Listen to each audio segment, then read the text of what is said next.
Assalamualaikum warahmatullahi wabarakatuh. Waalaikumsalam warahmatullahi wabarakatuh. Kepada yang terhormat Ibu Kepala SDN Sugiharjo II, yang saya hormati Bapak Ibu guru SDN Sugiharjo II, perkenalkan saya di sini ingin sharing mengenai materi yang sudah saya dapatkan di pembelajaran atau pelatihan guru penggerak ini, yang mana di sini saya akan memaparkan tentang modul 1.4 mengenai budaya positif. Sebelum menginjak ke materi, di sini saya akan memberikan pengertian budaya positif. Budaya positif yaitu pembiasaan positif yang ada di sekolah, yang mana pembiasaan ini akan menimbulkan rasa aman dan nyaman kepada siswa-siswa kita. Di dalam budaya positif itu ada konsep kunci yang akan kita bahas di sini. Yang pertama yaitu paradigma perubahan belajar, yang kedua disiplin positif, yang ketiga motivasi perilaku manusia, yang keempat kebutuhan dasar manusia, yang kelima posisi kontrol, yang ketujuh restitusi, dan yang ke-8 keyakinan kelas, yang ke-9 segitiga restitusi. Lanjut. Nah, di sini kita akan membahas bagaimana seseorang bisa berubah dari paradigma stimulus respon kepada pendekatan teori kontrol. Nah, bila kita ingin membuat kemajuan perlahan, sedikit-sedikit ubahlah sikap atau perilaku Anda. Namun, bila kita ingin memperbaiki cara-cara utama kita, maka kita perlu mengubah kerangka acuan kita. Ubahlah bagaimana Anda melihat dunia, bagaimana Anda berpikir tentang dunia, dan ubahlah paradigma dari skema pemahaman dan penjelasan aspek-aspek tertentu tentang realitas. Ini menurut Stephen R. Covey tahun 1991. Di sini saya jelaskan bahwasanya untuk paradigma stimulus respon itu maksudnya kita memberikan stimulus, mendapat respon dari anak. Sekarang paradigmanya dirubah menjadi pendekatan teori kontrol. Nanti saya jelaskan di belakang. Lanjut. Nah, di sini disiplin positif. Tadi di awal saya jelaskan. Disiplin positif yaitu pembiasaan positif yang ada di sekolah yang menjadikan anak didik kita itu merasa aman dan nyaman. Tidak ada tekanan, tidak ada paksaan, tidak ada intimidasi. Tujuannya apa? Menanamkan motivasi intrinsik yang ada di dalam diri anak, bukan ekstrinsik yang ada di lingkungan.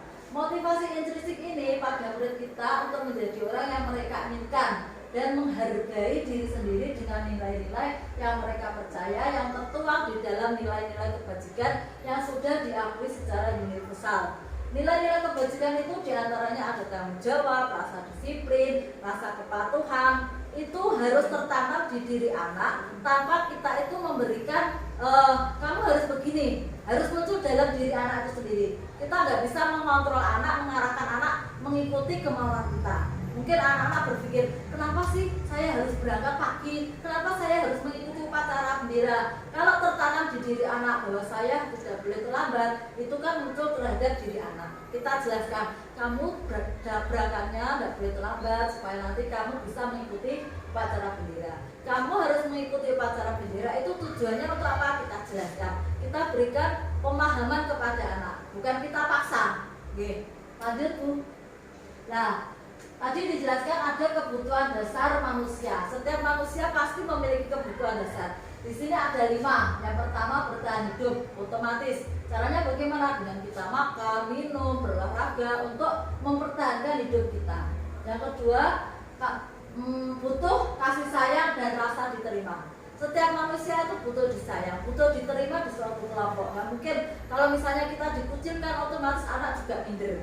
Ya, jadi kita melakukan anak seperti kita membutuhkan kebutuhan dasar. Kemudian penguasaan, kebebasan dan kesenangan. Tidak perlu saya jelaskan panjang lebar karena durasi juga. Kenapa di sini lingkarannya yang paling besar saya berikan kesenangan? Karena sifat manusia itu pasti butuh senang. Yang ini hanya berapa persen? Lanjut Bu. Nah, tadi di awal sudah ada yaitu teori kontrol. Di sini ada 5 posisi kontrol yang akan kita terapkan pada saat kita melibatkan anak. Yang pertama yaitu posisi sebagai penghukum. Nanti ada videonya. Kalau waktunya masih ngatasi, saya berikan videonya. Kalau enggak, saya bagi lewat di grup sekolah mawon. Kemudian yang kedua, pembuat merasa bersalah. Yang ketiga, sebagai posisi teman. Yang keempat, pemantau, dan yang kelima, manajer. Ini dimaksudkan bahwa kita sebagai guru, bahwasanya kita nanti kira-kira gambaran kita itu berada di posisi mana. Nah, sebetulnya yang paling bagus adalah sebagai manajer. Manajer di sini mungkin kepala sekolah. Karena apa, arahnya guru penggerak ini kan diarahkan ke manajer. Jadi sebisa mungkin tingkatan paling rendah itu penghukum. Kemudian kita buat menjadi merasa bersalah, kemudian jadi teman, kemudian jadi pemantau, dan yang terakhir jadi manajer paling atas. Lanjut. Nah, selanjutnya yaitu motivasi perilaku manusia. Nah, bagaimana kita berperilaku? Ya, kita mulai dari motivasi diri. Yang pertama, ini yang paling rendah, untuk menghindari ketidaknyamanan atau hukuman. Oke. Disiplin, kalau kita mendengar kata disiplin, pasti katanya kan tidak nyaman, kemudian harus terikat aturan, harus mengikuti perintahnya, itu kan maksudnya disiplin. Nah, sekarang di sini kadang kita sebagai ya pendidik ya, kita pasti merasa tidak nyaman atau merasa dikekang atau merasa diintimidasi. Itu untuk menghindari ketidaknyamanan atau hukuman, kita berangkat lebih awal. Aku timbang dihukum, aku timbang disanksi. Kadang anak seperti itu mending menghindar. Kemudian yang kedua, untuk mendapatkan imbalan atau penghargaan dari orang lain. Contohnya, saya mau berangkat pagi supaya dilihat masyarakat, oh saya ini loh paling pagi, kayak gitu. Kemudian yang ketiga, untuk menjadi orang yang mereka inginkan dan menghargai diri sendiri dengan nilai-nilai yang mereka percaya. Nilai-nilai tadi maksudnya yaitu nilai-nilai kebajikan universal. Misalnya, walaupun ada kepala sekolah atau tidak ada kepala sekolah, kita tetap berangkat pagi. Karena apa? Kita punya rasa tanggung jawab, kita punya rasa disiplin tinggi, kita punya rasa kasih sayang kepada anak. Nanti kalau saya berangkat siang, kasihan anak-anak. Itu motivasinya harus muncul dalam diri sendiri dulu. Lanjut Bu. Nah, yang terakhir, ini masih ada dua lagi ya. Restitusi. Pengertian dari restitusi adalah proses menciptakan kondisi bagi murid untuk memperbaiki kesalahan mereka.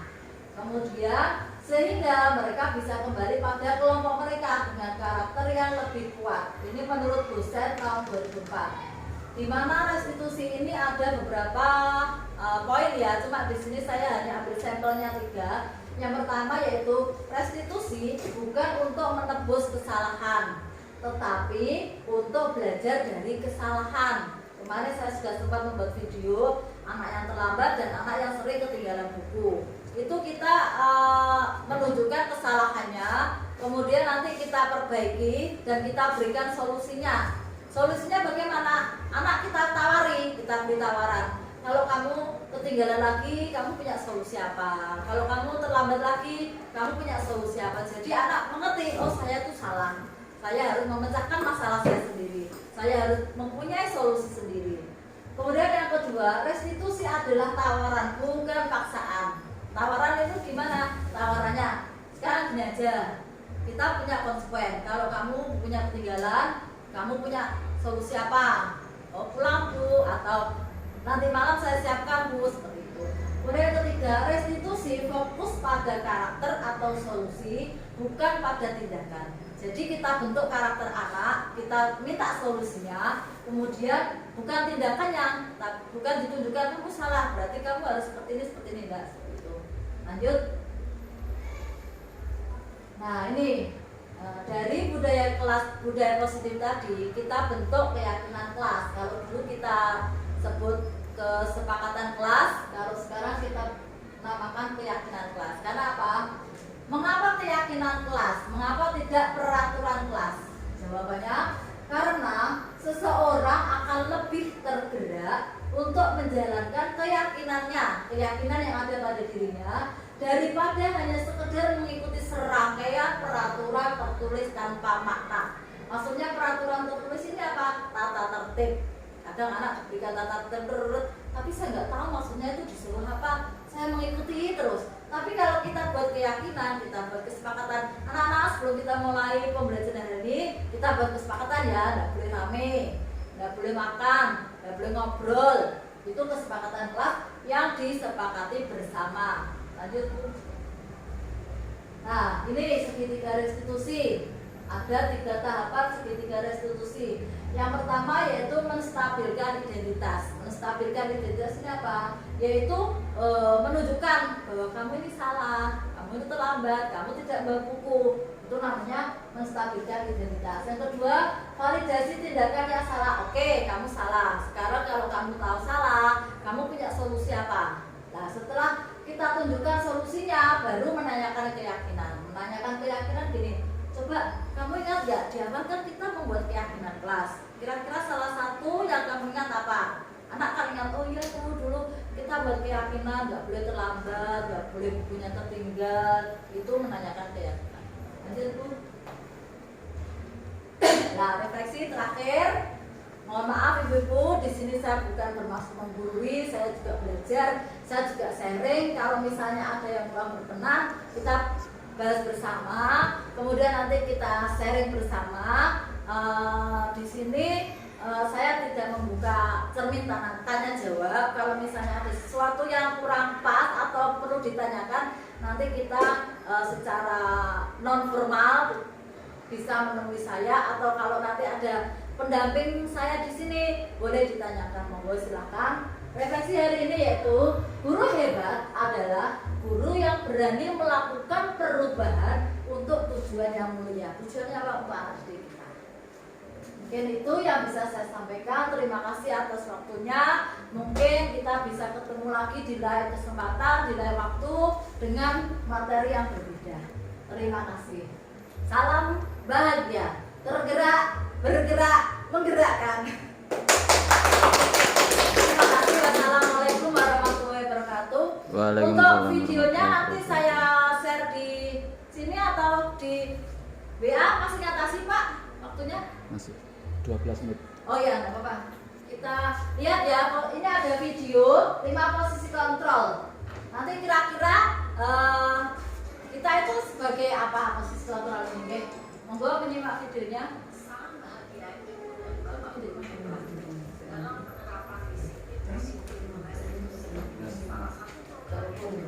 Tapi tidak penting angkat siapa bateraiku.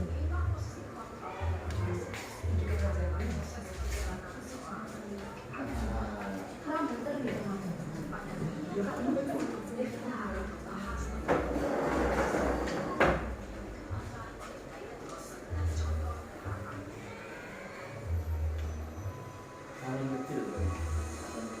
Oh, Bluetooth.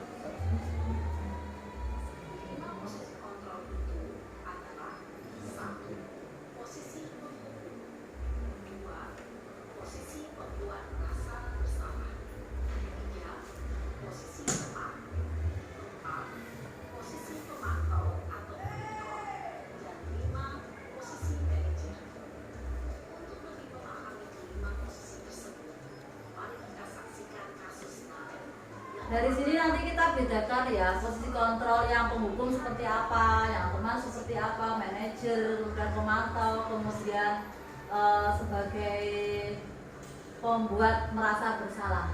Nah, ada 5 video. Sebentar kok. Paling ngantuk lah.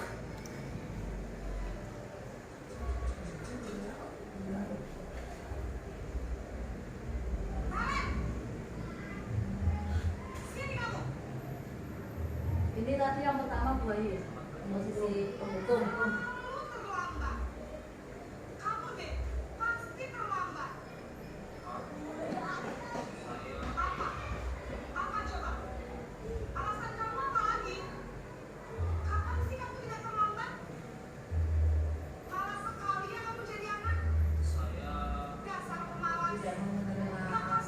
Ya, terus intonasinya tinggi, tonnya tinggi ya.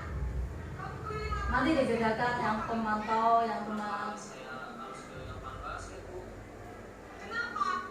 Nah, ini dia tidak terima karena dia itu tidak tahu bahwa kenapa saya harus disuruh lari, kan saya hanya terlambat.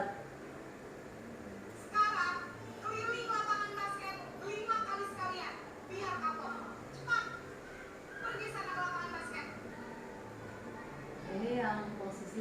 mesum.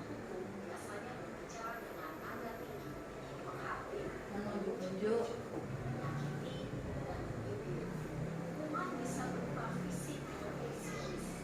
Ya, verbal itu kata-kata.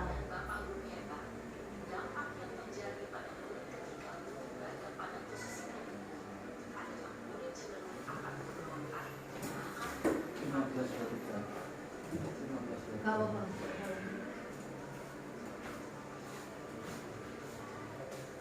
Bentar, Pak, pendek-pendek.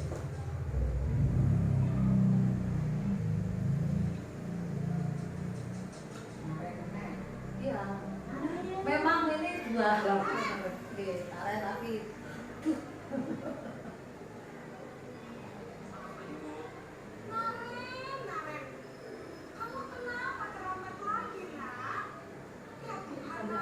Ini agak rendah. Nah, ini karena kamu senang ya bikin ibu susah ya, berarti merasa bersalah kan anaknya kepada gurunya. Nanti dimarahi kepala sekolah, nak.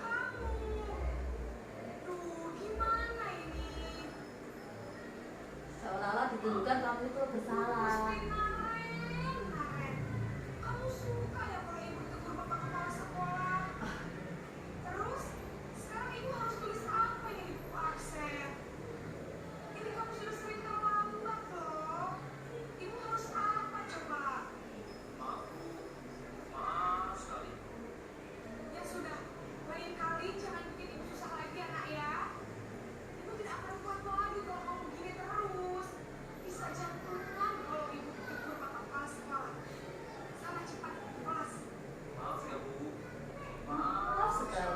Merasa bersalah karena merasa bersalah.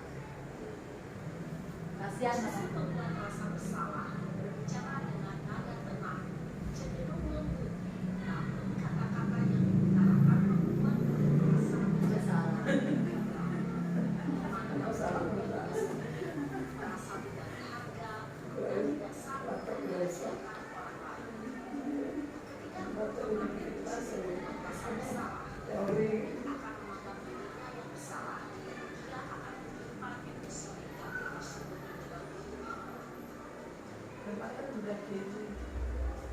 ini yang sebagai teman.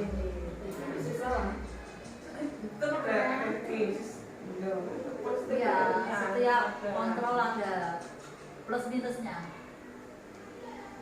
Ini sebagai teman. Lakonnya laren. Aduh, telat terus bilang. Iya, setiap hari telat ini. Nah, sebagai teman ini, jadi kayak sahabat.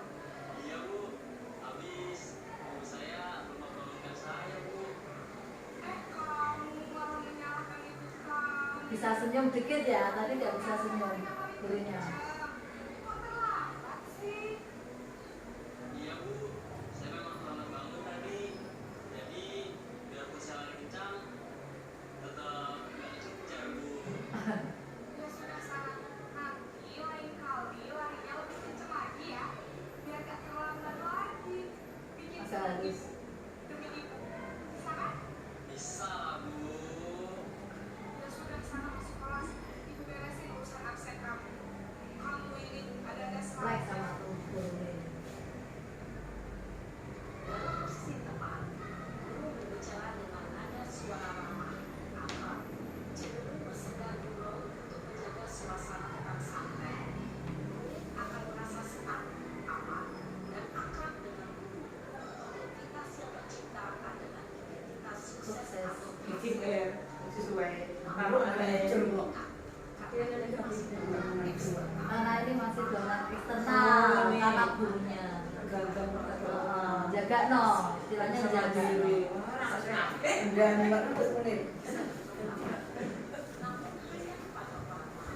Nah, hanya patuh kepada satu guru saja, guru lain tidak patuh. Posisi pemantau.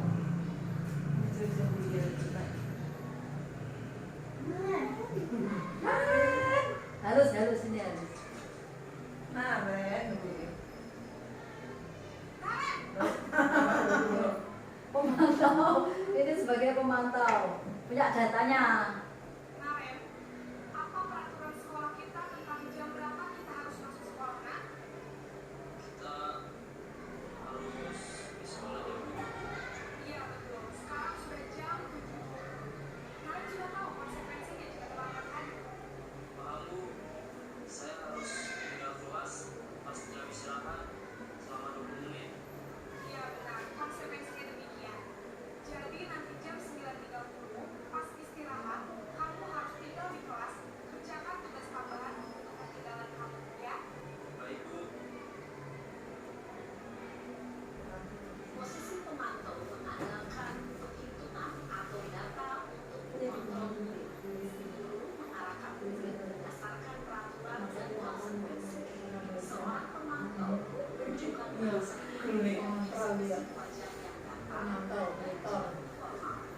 ini punya data. Kemarin terlambat, sekarang terlambat lagi. Berarti kan ada datanya. Yang terakhir ini yang paling bagus. Apa ini ya? Yang itu. Ini sudah merasa telat lagi nih, dipanggil lagi nih.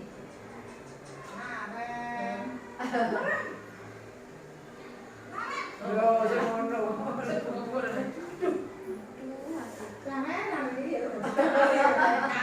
Lagi gini loh. Lagi tetap. Saya terlambat.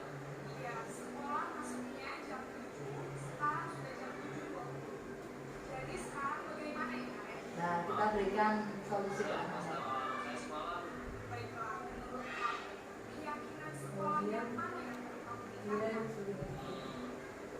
harga diri sendiri dan orang lain kita Jadi, apakah kalian meyakini prinsip saling memperhatikan tersebut? Ya, ini dari keyakinan kelas. Apakah kalian bersedia memperbaiki masalah keterlambatan ini? bersedia Bu. Bagaimana kamu akan perbaiki masalah keterlambatan ini? Saya akan coba untuk tidak lupa menjaga alam saya Bu. Baik, kalau kalian pengalaman kehidupan, ada orang yang kira-kira bisa bantu mengingatkan dia. Ada Bu, kakak saya Kak Emma. Ada lagi selain Kak Emma. Selain Kak Emma ada ibu saya. Baik, jadi yang mengingatkan kalian adalah Kak Emma dan ibu kalian. Kira-kira akan mulai sejak awal kapan? Setelah pulang sekolah akan segera saya lakukan. Baik, jadi kalian akan setel alarm untuk bangun besok pagi dan akan diingatkan oleh kakak dan ibu dan kalian ya. Ada lagi yang mungkin perlu dilakukan kalian agar tidak terlambat bangun lagi. Tidak ada Bu. Baik kalian, terima kasih untuk kerjasama kami. Sekarang kamu perlu kembali ke kelas untuk belajar. Baik Bu, terima kasih. Posisi manajer adalah posisi kontrol yang disarankan untuk memimpin murid memiliki sikap disiplin yang positif, yaitu murid yang mandiri, bertanggung jawab, dan dapat memecahkan masalah. Tujuan dari posisi ini adalah agar murid dapat berefleksi atas tindakannya. Guru akan dengan terus memberikan pertanyaan-pertanyaan penantang, sehingga murid dapat belajar dari kesalahannya dan mencari sebuah solusi untuk menyelesaikan.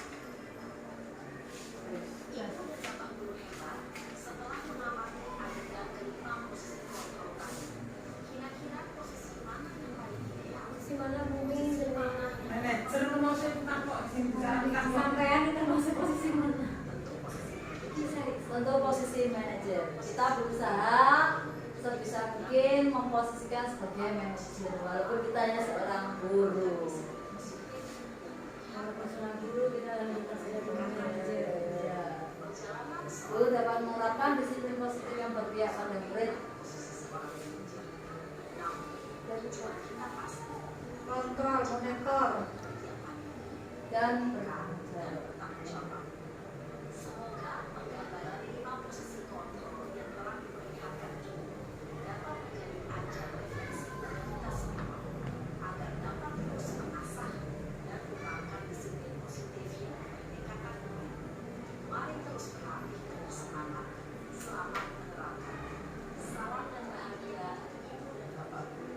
Hebat. Terima kasih mungkin atas waktunya hari ini. Saya akhiri. Wassalamualaikum warahmatullahi wabarakatuh. Assalamualaikum warahmatullahi wabarakatuh.